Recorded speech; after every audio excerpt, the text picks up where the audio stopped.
आइए,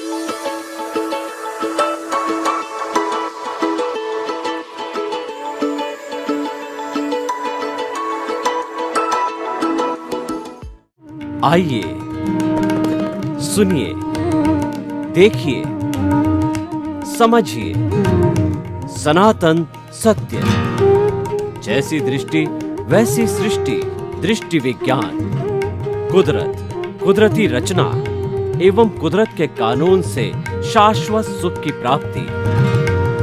जोधपुर के परम पूज्य महात्मा उपासक प्रोफेसर डॉक्टर सोहन राज तातेड़ के निर्देशन में सनातन सत्य। जैसी दृष्टि वैसी सृष्टि, दृष्टि विज्ञान।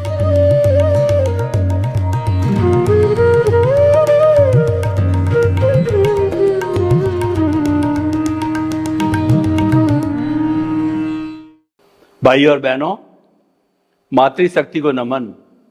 आज का हमारा बहुत सुंदर विषय है श्रमशीलता की महिमा। श्रम का अर्थ होता है परिश्रम करना, शारीरिक परिश्रम, मानसिक परिश्रम। ये किया जाना श्रमशीलता कहलाता है। जो व्यक्ति श्रमशील होता है उसके सब काम सफल होते हैं। और श्रम किए बिना भोजन ग्रहण करना, ये हमारी भारतीय संस्कृति में वर्जित कहा गया है। वह व्यक्ति एक कायर है जो बिना मेहनत किए भोजन करता है। कई बार आपने देखा होगा कि भिखारी लोग जो भीख मांगते हैं उसमें किसी की मजबूरी हो, वृद्ध महिला हो, वो बात अलग है। लेकिन जवान लोग जो भीख मांगते हैं वे इसी परिभाषा में आते हैं, क्योंकि उनकी साइकोलॉजी है बिना परिश्रम किए प्राप्ति कर लेना। और ऐसे लोग जो है शॉर्ट वर्क करने के माइंडेड हो जाते हैं कि थोड़ा करके बहुत कुछ प्राप्त कर लेना, रातों रात जो है वो लखपति बन जाना, करोड़पति बन जाना। वैसे बनना न बनना तो सब उदय और प्रारब्ध के अधीन है और कुदरत के कानून के अनुसार होता है। और उसके लिए व्यक्ति का जो है उपादान भी होना जरूरी है। लेकिन फिर भी जो है व्यक्ति को अपने हाथ पैर हिलाने चाहिए। आप देखिए कि व्यक्ति को 2 हाथ मिले, 2 पांव मिले हैं और 5 और 5 10 अंगुलियां मिली है। ये सब किस लिए मिले हैं? ये परिश्रम करने के लिए मिले हैं। और परिश्रम जो है 2 तरह से किया जा सकता है। एक तो शारीरिक परिश्रम होता है और एक मानसिक परिश्रम होता है। कई लोग पढ़े लिखे लोग होते हैं, अलग अलग अपनी लाइन के अलग अलग विषय के जानकार होते हैं। वो परिश्रम करके बहुत कुछ हासिल कर लेते हैं। वो परिश्रम करके इंजीनियर, डॉक्टर, चार्टर्ड अकाउंटेंट इत्यादि बन जाते हैं और बड़ी कंपनी में लग जाते हैं। स्वयं का धंधा करके करोड़पति अरबपति बन जाते हैं। कई बेचारे जो है वो इतना कर नहीं सकते, उनके ज्ञानावरणीय कर्म का जो है उदय होता है तो वो ऐसा कर नहीं पाते हैं। लेकिन उनका शरीर हष्ट पुष्ट होता है तो वो शरीर की सहायता से जो है परिश्रम करते हैं। जैसे मजदूर है, कुली है, ठेला चालक है और जो टैक्सी चालक है इत्यादि इत्यादि। वैसे काम कोई भी छोटा बड़ा नहीं होता है और काम कोई उपेक्षा वाला नहीं होता है। उपेक्षीय कार्य कौन सा होता है? जो समाज के विरुद्ध हो, वो चरित्र को डुबाने वाला हो, ऐसा काम लज्जित करने वाला काम है, वो बुरा होता है। बाकी कोई काम छोटा बड़ा या गलत नहीं होता है। और व्यक्ति को अपने घर का, अपने स्वयं का, अपनी ऑफिस का वह कार्य तो हाथ से करना ही चाहिए।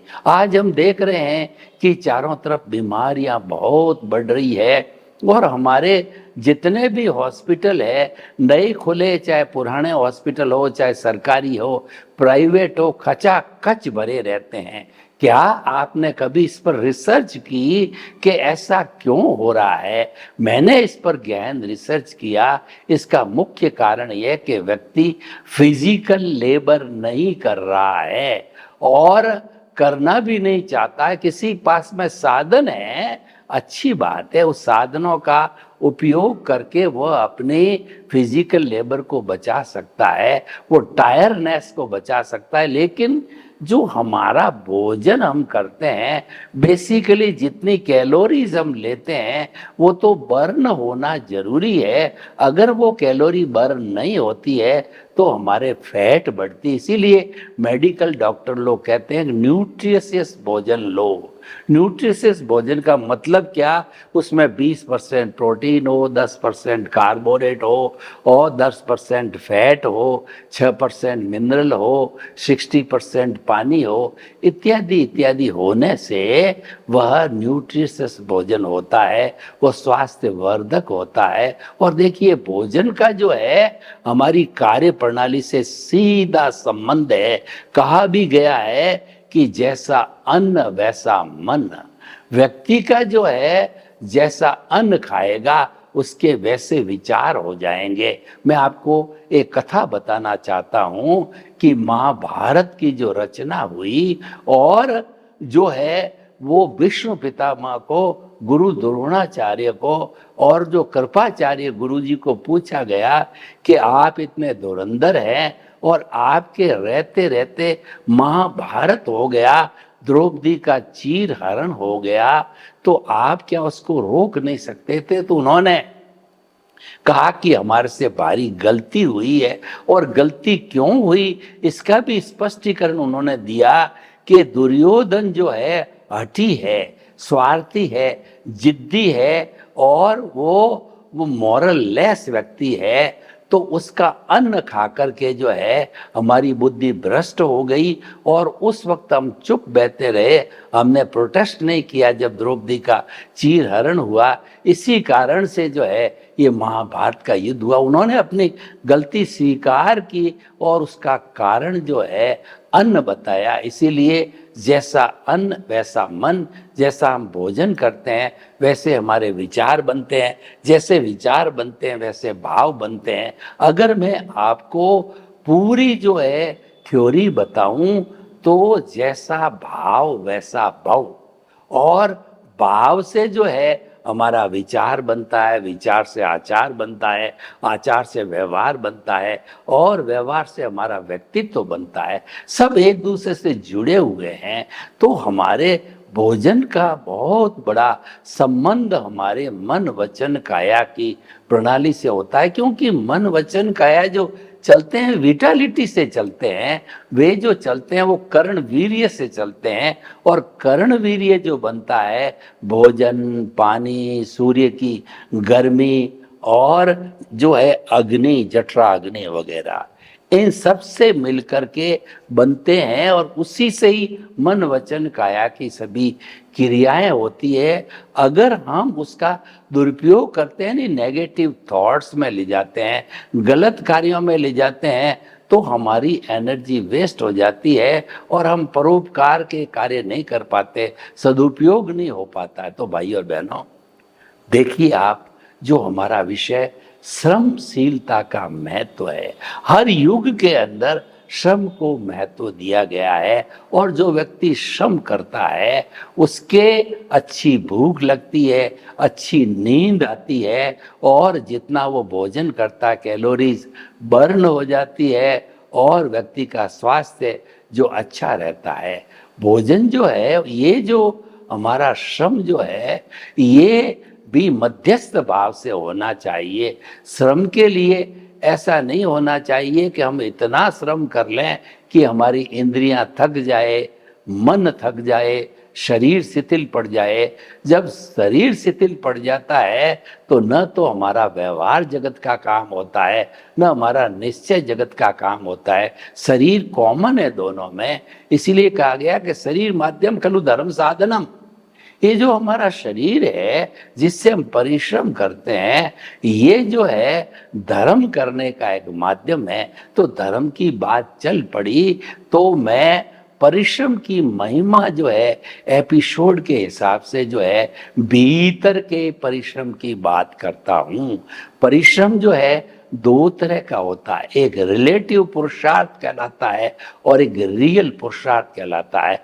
रिलेटिव पुरुषार्थ हमारे व्यवहार जगत का पुरुषार्थ है जो मन वचन काया से किया जाता है। इसको हम दार्शनिक भाषा में, अध्यात्म विज्ञान की भाषा में इसको अज्ञान कहते हैं। अज्ञान बुरा नहीं है, अज्ञान से संसार चलता है। अगर संसार में से अज्ञान निकाल लो, व्यक्ति के आत्मा के साथ से अज्ञान निकाल के जीरो कर दो, एक भी कण अज्ञान का नहीं रहे, तो वह आत्मा तो सिद्ध बुद्ध मुक्त अवस्था में है ही है। उसको अशुद्ध करने वाला है वह यही अज्ञान है। अज्ञान निकल गया तो ये तो सिद्ध शिला के अंदर ईश्वर बनने के लिए चली जाती है, हमेशा हमेशा के लिए सिद्ध बुद्ध मुक्त बन करके शाश्वत सुख में जाके विराजमान हो जाती है। तो हमें उस परिश्रम की ओर भी ध्यान देना चाहिए, क्योंकि परिश्रम हर प्राणी करता है। देखिए, पक्षी उड़ता है, ये परिश्रम है। गाय जो है इधर उधर घूमती है, चारा खाती है, दूध देती है, ये उसका परिश्रम है। और जो ऊंट है वो सवारी ढोता है, बोझ ढोता है, ये उसका परिश्रम है। हर एक अपना अपना परिश्रम करते रहते, हर प्राणी करता है, परिश्रम है। और इसीलिए वो सारा रिलेटिव पुरुषार्थ है, वह व्यक्ति पीछे से लेकर के आता है, क्योंकि जो हमारा मन वचन काया तथा उससे जुड़ी हुई हर अवस्था मात्र कुदरती रचना है और वह व्यवस्थित है। जो हमारा मन वचन काया ये जड़ है और ये उदय और प्रारब्ध है, ये परिणाम है, ये रियल पुरुषार्थ नहीं है, रिलेटिव पुरुषार्थ है। क्योंकि हम संसार में जीते हैं और हर व्यक्ति ये कहता है कि अगर मैं मेहनत नहीं करूँगा, पुरुषार्थ नहीं करूँगा, उद्यम नहीं करूँगा, तो मैं कैसे बड़ा आदमी बनूंगा, कैसे सफल बनूंगा। तो हम इस बात का समर्थन करते हैं, लेकिन वह सब रिलेटिव पुरुषार्थ है, क्योंकि उसका संबंध शाश्वत सुख से नहीं है। वह तो उदय और प्रारब्ध है, वो तो करना पड़ेगा, वो मैंडेटरी है, हम लेके आए हैं और उसका कंट्रोल है कुदरत के हाथ में। जब व्यक्ति जन्मता है तभी कुदरत वो चार्ज अपने हाथ में ले लेती है। जन्म से मृत्यु तक मन वचन काया की हर प्रवृत्ति का निष्पादन कुदरत करती है और कुदरत अपने कानून के तहत करती है। और जैसा जैसा उदय प्रारब्ध होता है उसी के अनुसार हुआ सो न्याय वो न्याय करती है। कुदरत कहती है कि मेरा न्याय परफेक्ट है। आजकल के हमारे फिजिकल कोर्ट्स हैं, तो वो कोर्ट्स जो है वो वकीलों के आधार पर, विटनेस के आधार पर, डॉक्यूमेंट्स के आधार पर, गवाही के आधार पर सब मिला करके वो मैन मेड डिसीजन जज का होता है। गलती होने की पूरी संभावना कहीं न कहीं रहती है, लेकिन प्रकृति का जो कानून है, कुदरत का जो कानून है, कुदरत का जो न्याय है, उसमें गलती होने की कोई संभावना नहीं। वो तो एब्सोल्यूट परफेक्ट होता है, क्योंकि कुदरत के ऊपर कोई नहीं है। कुदरत सबकी माँ है। कुदरत 84 लाख जीवा योनि बर्थ प्लेसेस के असंख्य अनंत आत्माओं का भरण पोषण करने वाली है। और सारे ब्रह्मांड का जो है वो कहना चाहिए जनरेटर, ऑपरेटर और डिस्ट्रॉयर है, वो तो कुदरती है। कुदरती उसकी संचाली। कुदरत को हम 6 द्रव्यों का समवाय कहते हैं। वो है चेतन, अचेतन और मोशन, रेस्ट, टाइम और स्पेस। ये 6 द्रव्य बनकर के कुदरत बनती है। और पूरा जहाँ पर हमारी लाइफ है, ब्रह्मांड है, एक सुई की अणी जितनी भी खाली जगह नहीं है जहाँ ये 6 द्रव्य नहीं है। ऐसा न हुआ है, न होता है, न भूतो न भविष्य, कभी हो ही नहीं सकता, क्योंकि लाइफ इन 6 से ही चलती है और सारा कुदरत का संचालन है। ये 6 समवाय करते हैं, वो कुदरत का कानून कहलाता है। तो भाई और बहनों, हम आपको परिश्रम की बात कह रहे हैं, रियल पुरुषार्थ की बात कर रहे हैं। देखिए, जो हमारा रिलेटिव पुरुषार्थ है वो क्रिया है, वो किया जाता है, पर क्रिया तो परिणाम होता है, क्रिया से मुक्ति नहीं है। अगर आप शाश्वत सुख चाहते हो तो हमारा लाइव पार्ट है वो शाश्वत सुख है, भावों से होता है, क्योंकि शाश्वत सुख हमारे भीतर विराजमान प्रभु का जो है वो एम्बेडेड इनहेरेंट क्वालिटी है। अनंत ज्ञान, अनंत दर्शन, अनंत शक्ति, अनंत सुख का धाम है। अनंत का अर्थ इन्फिनिटी नहीं, अनंत का मतलब क्वालिटेटिव। जितना भी आत्मा के गुण है ये चारों, ये क्वालिटेटिव है, हाईएस्ट क्वालिटी के होने के कारण अनंत कहे गए हैं। तो ये अनंत सुख का धाम है, हमारी आत्मा में है, वो बाहर नहीं है। उसको पहचानना, उसको केंद्र में रखना, उससे बात करना, उसको रिझाना, और उसको जो है हमारा जो ये आज्ञा चक्र है, दर्शन केंद्र है, वहाँ पर शुद्ध भावों के साथ में प्राण प्रतिष्ठा करके विराजमान होकर के जिंदा भगवान के रूप में, और ये तब तक विराजित रहे जब तक ये स्वयं मुक्ति को नहीं चला जाता है। हमने जो है प्राण प्रतिष्ठा कर दी, तो हमें जैसे मूर्ति के भगवान के हम इर्द गिर्द घूमते हैं, परिक्रमा करते हैं, उनका जाप करते हैं, उनका ध्यान करते हैं, तो हमारा अध्यात्म विज्ञान जो है ये संवर पूर्वक निर्जरा करता है। उसको हम रियल पुरुषार्थ कहते हैं। संवर पूर्वक निर्जरा है वो रियल पुरुषार्थ है, क्योंकि वह मुक्ति का मार्ग है। संवर पूर्व का अर्थ यह है कि ऐसा पुण्य बंधे जो कि मोक्ष के लायक हो, सहायक हो, जो आपको मुक्त करने वाला हो। और निर्जरा का अर्थ होता है अज्ञान का आत्मा से हटना, अज्ञान का छटना। और जैसे कि बादल जो है छटते हैं जब सूर्य पूरा तपता हुआ दिखाई देता है, तो उसी तरह से समस्त जो अज्ञान के बादल छट जाए, तिमिर छट जावे अज्ञान रूपी, तो ये आत्मा प्रकट हो जाता है, यानी सिद्ध बुद्ध और मुक्त हो जाता है। तो भाई और बहनों, ये रियल पुरुषार्थ है। अपने आप को पहचानना, अपना स्पर्श करना और अपने से वार्ता करना, ये हमारा रियल पुरुषार्थ है। इसीलिए रियल पुरुषार्थ है वो भीतरी जगत का विषय है, और क्रिया है वो रिलेटिव पुरुषार्थ है, वो बाहरी जगत का है। उसको बंध पूर्वक निर्जरा, यानी हमारी दुर्गति रुक जाती है और हमको शुभ गति यानी देव गति या मनुष्य गति मिलती है। लेकिन अगर संवर पूर्वक निर्जरा यानी अपनी आत्मा का स्मरण किया जाए, मैं शुद्ध आत्मा हूँ, मैं शुद्ध आत्मा हूँ, 24 आवर्स जो है एक ही जागृति बनी रहे, और तेल की धार कैसे होती है वैसी धार बनी रहे कि मैं शुद्ध आत्मा हूँ। 24 आवर्स जो है तेल की धार टूटनी नहीं चाहिए, ये सतत जागृति कहलाती है। और ऐसी सतत जागृति अगर 48 मिनट्स तक केवल आत्मचिंतन रहे और हमारे भाव कहीं इधर उधर न जाए, तो ऐसी स्थिति होने पर केवल दर्शन की प्राप्ति हो जाती है। फिर नेक्स्ट बर्थ में उसका परिणाम केवल ज्ञान होकर के हम सिद्ध बुद्ध और मुक्त बन जाते हैं। तो भाई और बहनों, ये सब रियल पुरुषार्थ यानी ये परिश्रम की महिमा है। रियल पुरुषार्थ में करना कुछ नहीं होता है, रियल पुरुषार्थ में समझ को क्लियर करना होता है। इसीलिए दर्शन को समझ कहा गया है, और ज्ञान हमारा अस्तित्व है। हमें ये बेभान नहीं होना कि मैं कौन हूँ। अगर हम बेभान होकर के ये मान जाते हैं कि मैं सोहन राज हूँ, और ये सोहन राज से जुड़े हुए रिश्ते नाते पद प्रतिष्ठा धन दौलत संपत्ति सब मेरे हैं, मैं और मेरा से जुड़ जाते हैं। आई प्योर सोल है प्लस माई अज्ञान इक्वल टू बॉन्डेड सोल होती है। और उस बॉन्डेड सोल में से माई यानी अज्ञान को माइनस कर दिया जाता है, तो I minus my is equal to pure soul हो जाती। तो कुल मिला करके अज्ञान का नाश ही सच्चा नाश है, अज्ञान का त्याग ही सच्चा त्याग है।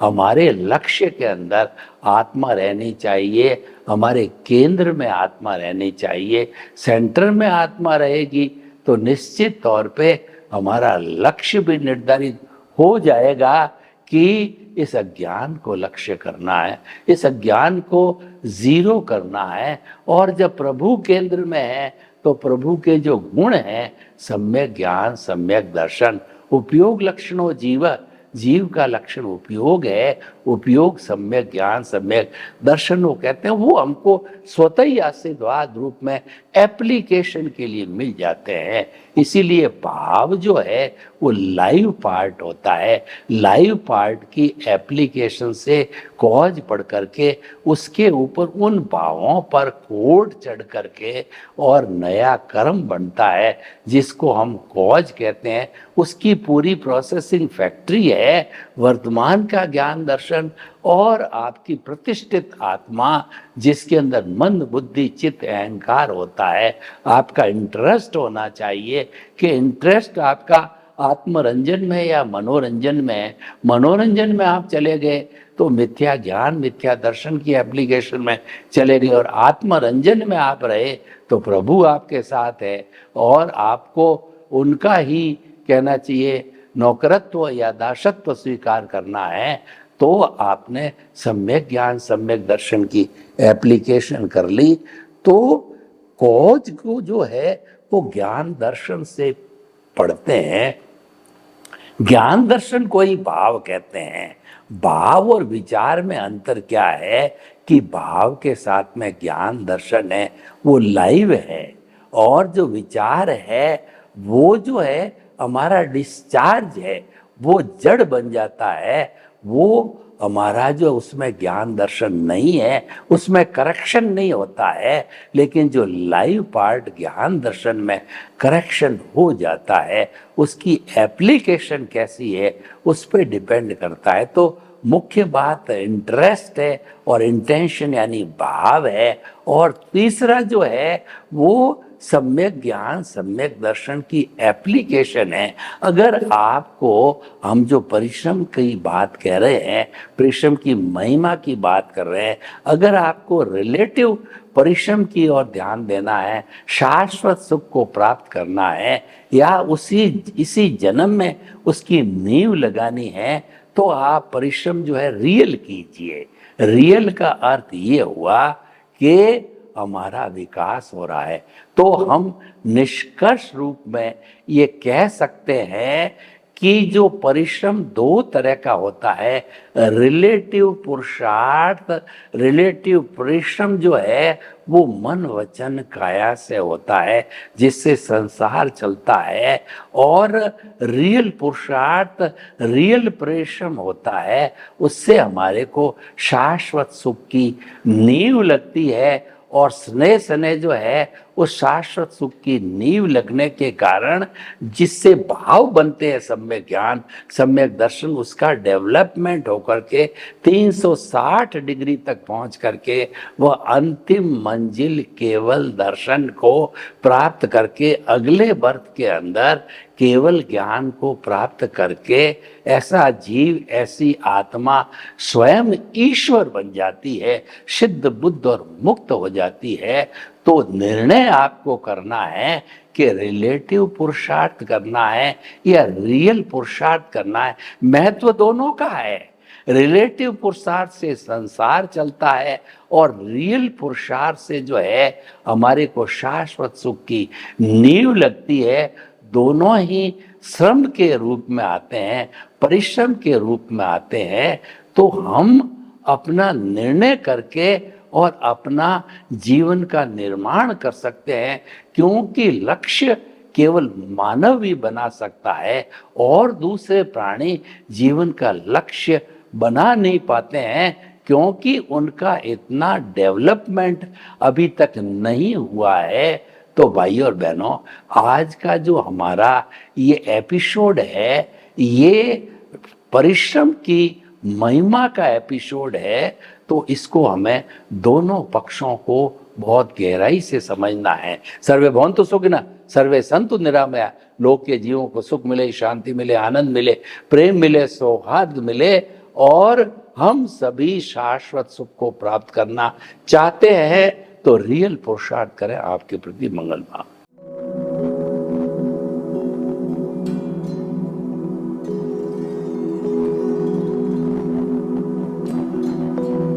एक ऐसा अंतर्राष्ट्रीय ख्याति प्राप्त मानव जो गुरु प्रेरणा से पिछले 20 वर्षों से वानप्रस्थ जीवन जीते हुए 24 घंटे मानवता की सेवा में संलग्न है।